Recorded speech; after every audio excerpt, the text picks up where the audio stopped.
दोस्तों जय हिंद। स्वागत है मेरे channel defence and sports army में। तो फ्रेंड्स, जैसा कि आज की जो हमारी वीडियो है वो असम राइफल्स में रेडियो ऑपरेटर, लाइनमैन और जो भी मेरे भाई इन ट्रेडों में जिन्होंने भी फॉर्म डाले हैं, तो आज हम इसके बारे में बात करेंगे जो कि इसका ट्रेड टेस्ट होना है। साथ ही साथ वीडियो में दोस्तों आज हम एक दूसरी भी ट्रेड है जो है आपकी इलेक्ट्रॉनिक फिटर सिग्नल। तो जो बच्चे EFS में है और रेडियो ऑपरेटर लाइनमैन में है तो उन बच्चों के लिए काफ़ी खास वीडियो है।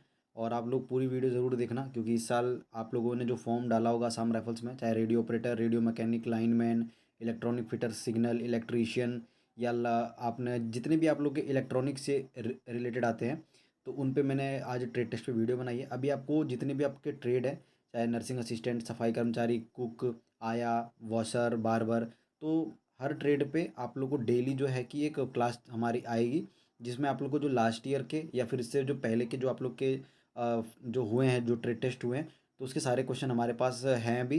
तो मैंने सोचा कि दोस्तों क्यों ना आपको डेली प्रैक्टिस कराई जाए कि जो बच्चे इस बार तैयारी कर रहे हैं वो ट्रेड टेस्ट में फ़ेल ना हो, क्योंकि आपको पता है दोस्तों आसाम दूर है, ज़्यादा पास नहीं है, तो वहाँ बच्चे जाते हैं फिजिकल वगैरह क्लियर कर लेते हैं और ट्रेड टेस्ट में फ़ेल हो जाते हैं, तो फिर वो कहते हैं कि सर हम फेल हो गए हैं। तो दोस्तों मेरा तो बस आपके साथ यही रहना है कि आप लोगों को एक अच्छी तैयारी करानी है, ताकि आप आगे जा कर के आप फेल ना हो और आप अपनी तैयारी को और अच्छी कर सकें। ठीक है, बस दोस्तों मैं ये चाहूँगा कि आप ज़्यादा से ज़्यादा वीडियो को लाइक करें, क्योंकि अगर आप चाह रहे हैं कि मैं डेली क्लास लूँ तो वीडियो को लाइक ज़रूर करो, क्योंकि अगर आप लाइक करोगे तो मुझे भी मोटिवेशन मिलेगा वीडियो बनाने के लिए। अन्यथा दोस्तों वीडियो बनाने का कोई मतलब नहीं रहेगा।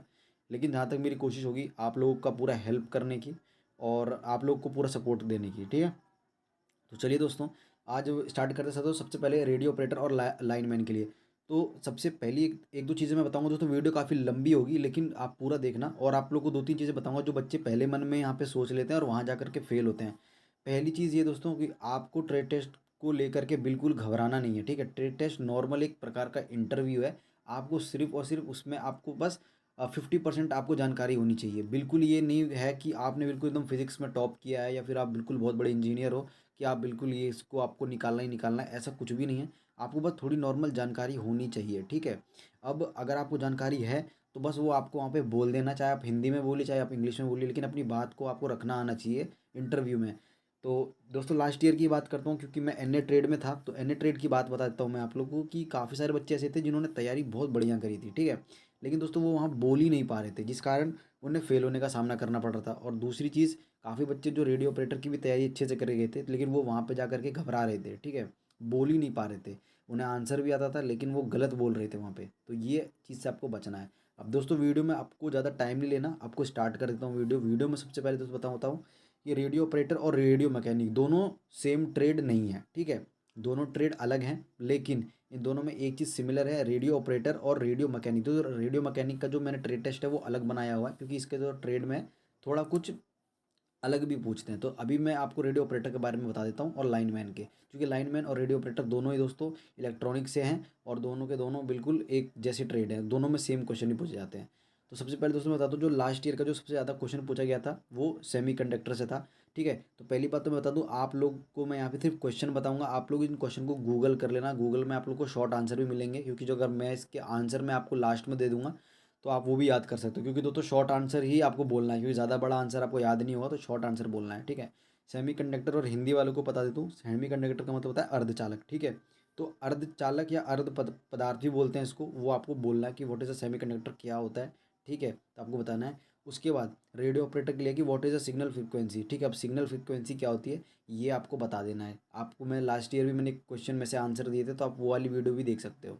उसके बाद दोस्तों बैटरी और सेल में डिफरेंशिएट करने के लिए भी बोलते हैं, क्योंकि लास्ट ईयर ये क्वेश्चन ज़्यादा पूछा गया था सुखोवी सेंटर पे भी, कि बैटरी और सेल में क्या अंतर होता है और दोनों में कौन सी एनर्जी होती है। तो ये आंसर मुझे कमेंट करना, केमिकल एनर्जी होती है कि कौन सी एनर्जी होती है, तो मुझे कमेंट भी करना। साथ ही साथ अर्थिंग के बारे में कि अर्थिंग क्यों यूज़ किया जाता है। ठीक है, काम तो हमारा फेज और न्यूट्रल से भी होता है, लेकिन अर्थिंग क्यों यूज़ किया जाता है, तो ये भी वहाँ पे पूछा गया था। क्योंकि दोस्तों पता है अगर आप आंसर दे रहे हो तो आपको फंसाने के लिए भी क्वेश्चन वहाँ पे बोला जाता था।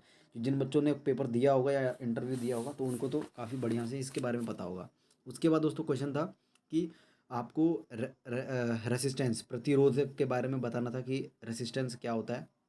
उसके बाद आपको दोस्तों पहले बता दूँ, वहाँ पे कोई प्रकार का प्रैक्टिकल नहीं होता, लेकिन वहाँ पे दोस्तों इलेक्ट्रिक कंपोनेंट रखे होते हैं, जैसे डायोड, ट्रांजिस्टर, रेसिस्टर, ये सब रखे थे।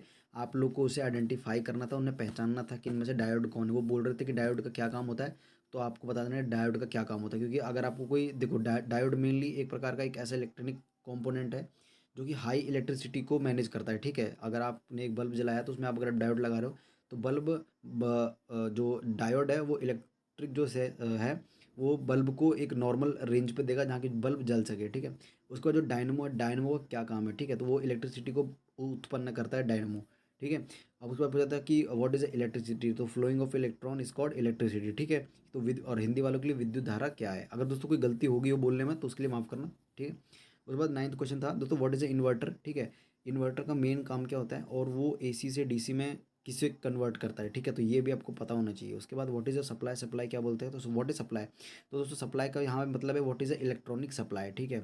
उसके बाद दोस्तों डीसी मोटर का वर्क पूछा गया था कि एक तो डीसी मोटर वर्क क्या काम करता है, दूसरा डीसी वो मोटर वर्क को हम कहाँ कहाँ यूज़ करते हैं, ये भी पूछा गया था। फिर उसके बाद 12th क्वेश्चन था ओम्स लॉ के बारे में पूछा गया था दोस्तों, ओम्स लॉ क्या है, ठीक है। ओम्स लॉ के नियम क्या थे, left hand thumb rule, right hand thumb rule, ये भी आपको पता होना चाहिए कि लास्ट ईयर बहुत कुछ इससे पूछा गया था। फिर दोस्तों जो कि मेन क्वेश्चन था 13th, what is the change over board, दोस्तों चेंज ओवर बोर्ड में बता देता हूँ, ईएफएस ट्रेड में भी पूछा गया है, रेडियो मैकेनिक, रेडियो ऑपरेटर, सब में चेंज ओवर स्विच बोर्ड के बारे में पूछा गया है। तो चेंज ओवर स्विच बोर्ड एक ऐसा कंपोनेंट है जो कि हमारे पास दो सप्लाई होती है। एक हमारे पास होती है दोस्तों जो मेन सप्लाई जो हमारे घर में बिजली आती है, और दूसरी सप्लाई होती है दोस्तों जैसे हमारे पास जनरेटर है। तो दोस्तों हमारे पास जो चेंज ओवर स्विच बोर्ड है वो उसका काम ये होता है कि अगर हमारे पास बिजली है तो वो हमें जनरेटर की जो सप्लाई वो कट कर देगा, और अगर हमारी बिजली कट हो गई तो हमारी जो जनरेटर की सप्लाई है उसे ऑन कर देगा। तो ये काम था। फिर दोस्तों हमारे पास what is a filament, filament के बारे में पूछा गया था तथा इसके हाई टेम्परेचर कितना झेल सकता है वो भी पता गया था।